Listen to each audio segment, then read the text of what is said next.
often the STEM fields, that is science, technology, engineering, mathematics, and medicine, are viewed as professions that exclude matters of faith.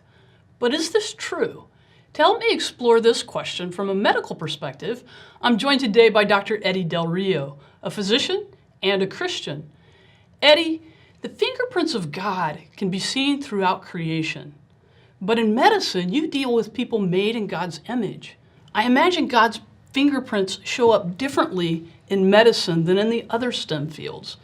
Can you maybe share examples of where you've seen the intersection of evidences for God and the human condition as a physician? One that comes to mind is on the matter of consciousness of the human being, especially as it regards moral injury. As a physician for the Department of Veterans Affairs, I see lots of patients that suffer from PTSD. Okay. But thankfully, fewer of those may also suffer from moral injury, from experiences that they had in war, even just like civilians may, from experiences that they have had in life. So moral injury, that's a really captivating phrase. Is that something you just made up? What is moral injury? I did not make it up. The term came to light as it was discovered that medical psychiatric or mental health diagnoses were insufficient to capture some of the suffering of some individuals returning from war, some of the anguish that they had regarding acts that they have done. It was moral anguish, and we might just call it guilt. Moral injury, as defined by researchers Brock and Latini, is, quote, souls in anguish, not a psychological disorder, close quote. This results principally when individuals perpetrate acts that are against their own conscience, their own sense of morality, and interestingly, maybe from either acts of commission or omission. And so moral injury wouldn't necessarily be things that you only saw in vets, like veterans returning from war or conflict. No, I think it would be good if we just maybe sample some of these different types. Let's begin with military acts of commission that might cause moral injury. Certainly, some soldiers, airmen, sailors, and Marines may struggle the first time they actually kill enemy. But on the other hand, there's this concept of collateral damage, and this is where innocent civilian bystanders are the victims of war. Military personnel can suffer guilt from that. Further, I have a patient who described to me that he was in a column of vehicles and they were operating under protocols that is necessitated that they could not stop until they got to their destination. This column was approached by a child running up seeking help or food or something like this, and this child was inadvertently run over and killed.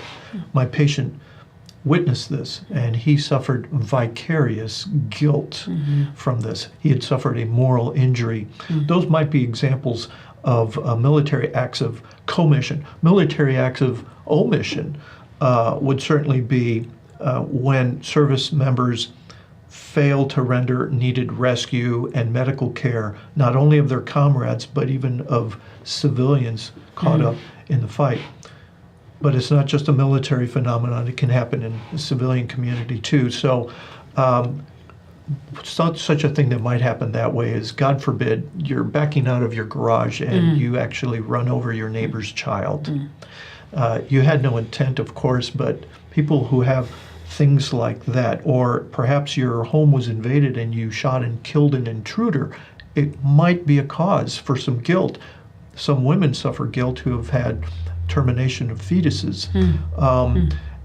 Another would be, another example, let's say your forgetfulness or carelessness caused a fire or an explosion in which people died. These are motives for people to have guilt for things that they did.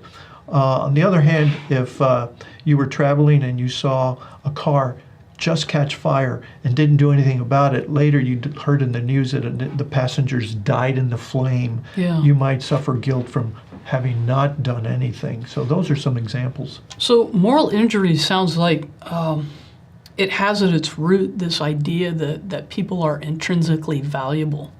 And so I'm wondering, how do you go about trying to treat something like moral injury when what underlies it is that this idea that humans have intrinsic worth?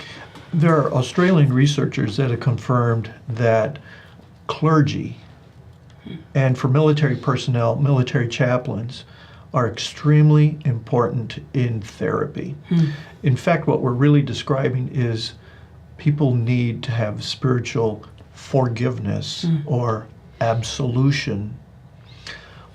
So is moral injury a reflection of spiritual injury? There's no way to escape it. In medical school, of course, we learn a biochemical concept of the human body, and most physicians are going to readily agree that people have spirits, even as animals have spirits, and so we can have joy and fear and things like that. But this soul dimension that now implies a lawgiver, a morality, an oughtness to what we do or should not do in our life, that's not something that is typically in the scientific domain. We're definitely moving into a spiritual dimension.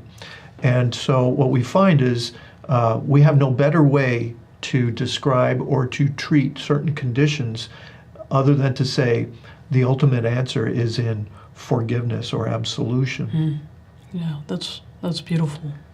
If we reflect on this, it's really remarkable, because why should we expect to see such a thing if we're the product of naturalistic, mechanistic causes?